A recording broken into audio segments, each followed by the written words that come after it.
Texto dissertativo argumentativo é um gênero textual específico de vestibulares na qual você irá defender seu posicionamento crítico através da argumentação. Se engana quem pensa que uma redação é composta apenas por início, meio e fim. E antes mesmo de escrever, é importante ter noção do que você não deve fazer, como copiar os textos motivadores, colocar gírias, xingamentos, ou qualquer coisa que desrespeite os direitos humanos. E acima de tudo, você tem que seguir o modelo que é solicitado. No Enem, por exemplo, você vai convencer o corretor através de teses, do posicionamento crítico a respeito do eixo temático e também por meio de uma solução na qual nós denominamos de proposta de intervenção. E é por isso que entra aqui a importância de você estar realizando seu planejamento textual, para você ter uma ideia de onde irá ficar cada parte, para que você tenha uma noção de toda a estrutura que irá ser cobrada pela banca. E quando falamos do parágrafo de introdução, logo vem na mente, introdução, vou introduzir. Mas introduzir o quê? A respeito de quê? E é por isso que quando você for fazer o parágrafo de introdução, pense da seguinte forma: eu já tenho que iniciar abrindo o tapete vermelho para que eu possa expor logo as teses, porque isso vai estar demonstrando o meu planejamento textual, como eu havia dito anteriormente, para que depois você possa utilizar os repertórios, você possa expor sua opinião e assim você possa dar continuidade até o parágrafo de conclusão. E do mesmo modo que no campo de futebol, o atacante, seja o goleiro, terão que saber as regras, isso vai acontecer do mesmo jeito quando você estiver expondo, escrevendo ali sua redação. Por isso eu coloquei a seguinte frase aqui para vocês, que não dá para entrar em campo sem saber as regras do jogo. Então, do mesmo jeito que vai estar ocorrendo no campo de futebol, é importante vocês também saberem diferenciar o que terá em cada parte. No parágrafo de introdução, vou ter que fazer o quê? No desenvolvimento, também vai ser diferente. Então, na conclusão, será outro passo que você terá que prosseguir. Então, é importante você saber essa sequência de fatos que você terá que expor. E você, sabendo onde fica cada parte de sua estrutura, então seu texto vai ser o quê? Ele vai se tornar um texto coerente. E esse é um dos princípios básicos que é cobrado através das competências lá do Enem e também dos vestibulares. Você tem que fazer um texto que seja coerente. Para isso é preciso que você siga uma ordem, siga uma receita. É como se fosse uma receita de bolo. Esse modelo que eu fiz aqui no quadro, por meio desses desenhos, é apenas para que você possa se lembrar que você terá que descrever ao longo do seu caminho.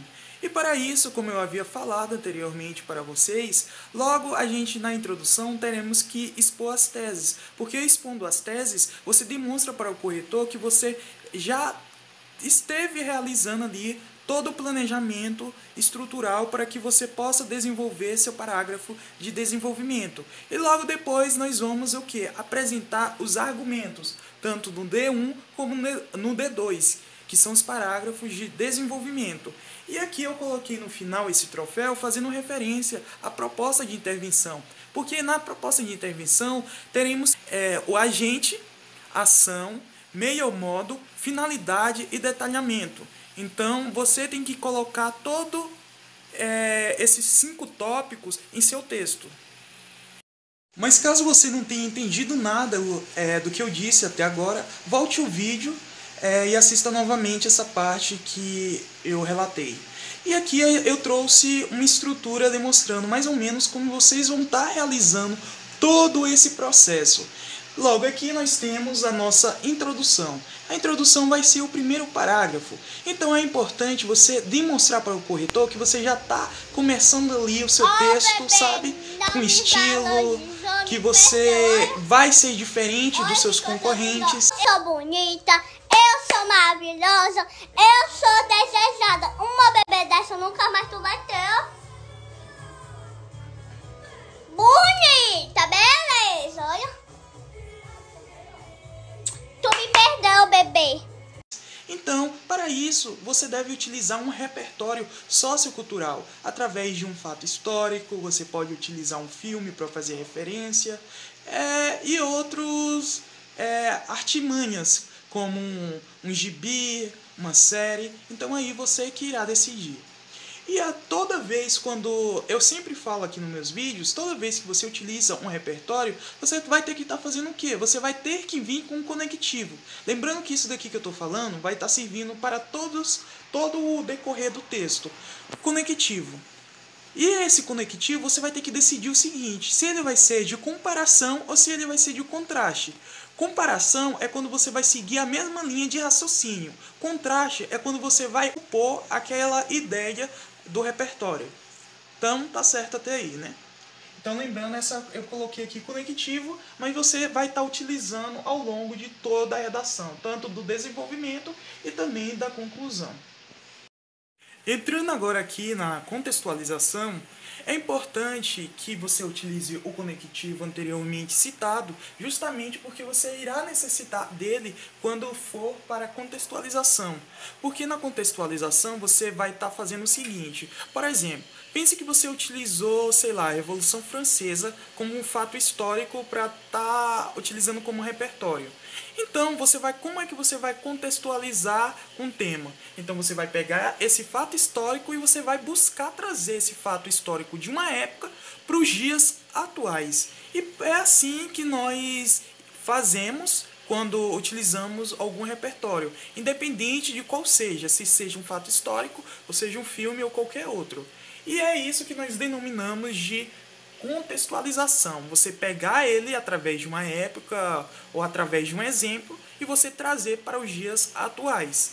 E assim você vai estar fazendo o quê? Você vai estar juntamente apresentando a temática, você vai citar o eixo temático e é legal você também estar problematizando, para você demonstrar logo de cara que se trata de um empecilho constante na sociedade. E por fim, a gente vai vir fazendo o quê? Trazendo as nossas teses.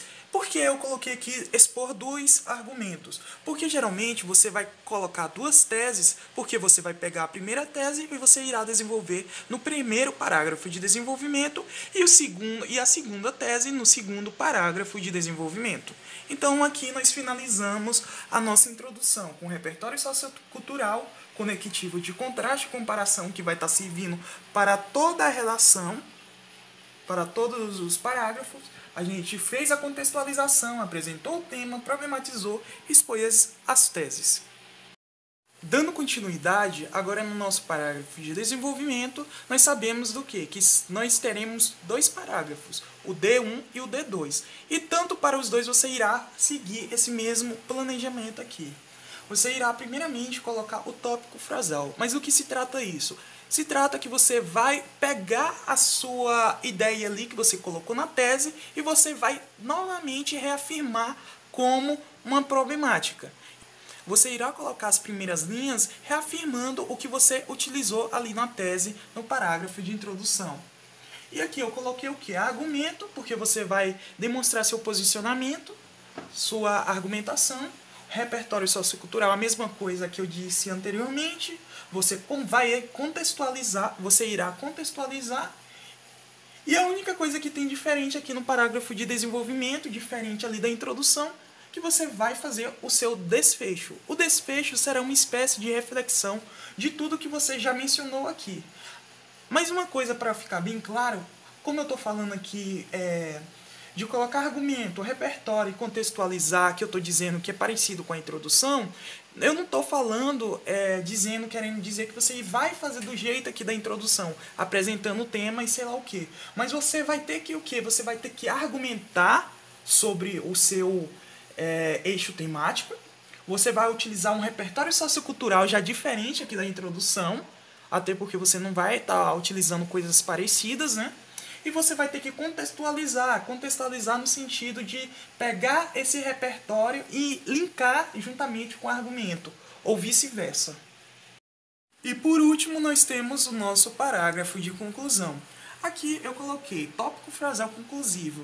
Eu já vi muitas pessoas não utilizarem o tópico frasal conclusivo. Tá errado? Não tá. Mas também é legal você estar utilizando o tópico frasal conclusivo do mesmo modo lá do tópico frasal dos parágrafos de desenvolvimento. Aqui nesse tópico frasal conclusivo, nessa parte aqui você irá fazer da seguinte forma.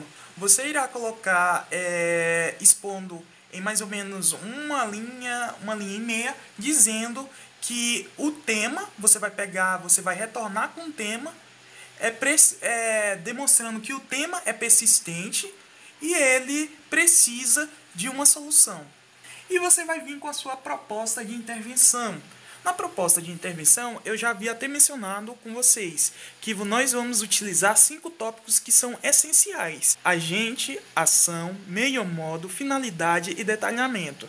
E cada um desses possui as suas atribuições que você deve estar colocando.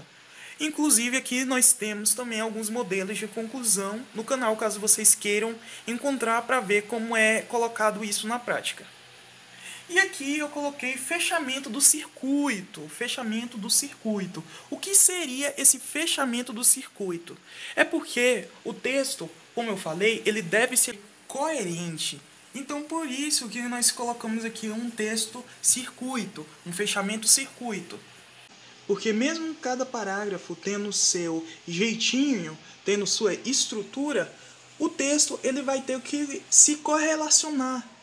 Então a gente coloca esse fechamento de circuito aqui justamente para a gente pegar o repertório que colocamos aqui no parágrafo de introdução, ou seja, o repertório sociocultural, e a gente utilizá-lo como fechamento aqui no parágrafo de conclusão. Então, se você colocou aqui no início, no parágrafo de introdução à Revolução Francesa, é legal você estar fazendo referência novamente aqui embaixo, mas através de um fechamento de ideia. Você não vai reafirmá-lo, vai utilizá-lo de novo, você vai apenas fazer o fechamento do seu texto por meio dele. E para finalizar nosso vídeo de hoje, eu trouxe aqui algumas perguntas também que irão te ajudar bastante na hora de você estar estruturando sua redação. Então, logo no parágrafo de introdução, é legal você estar fazendo a seguinte pergunta para você mesmo: o que eu penso ou acho sobre determinada coisa, sobre determinado tema? Lembrando que na introdução você deve expor a ideia núcleo. A ideia núcleo é justamente quando a gente fala ali no parágrafo de introdução que a gente tem que apresentar o tema, reapresentar o tema, apresentar o tema. Então você tem que expor ali o tema central, né? Já no parágrafo de desenvolvimento, vocês podem estar se perguntando o seguinte: como posso provar isso? Quais causas disso? Quais as consequências? Como isso acontece? Por que eu acho isso? E justamente aqui, o que eu mais identifico que irá ajudar bastante vocês é essa última aqui, ó. Por que eu acho isso?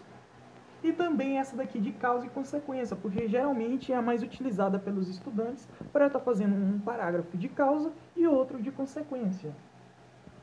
Então você vai estar aqui expondo as ideias secundárias.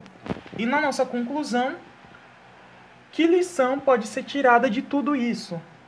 Então você vai reafirmar a sua ideia básica. Então, pessoal, esse foi o nosso vídeo de hoje. Eu espero que você tenha gostado. Se você não é inscrito, se inscreve aqui embaixo, deixa o like no vídeo. E também, por favor, me siga lá no meu Instagram, que eu vou estar deixando aqui, _Rocha. E obrigado e até mais.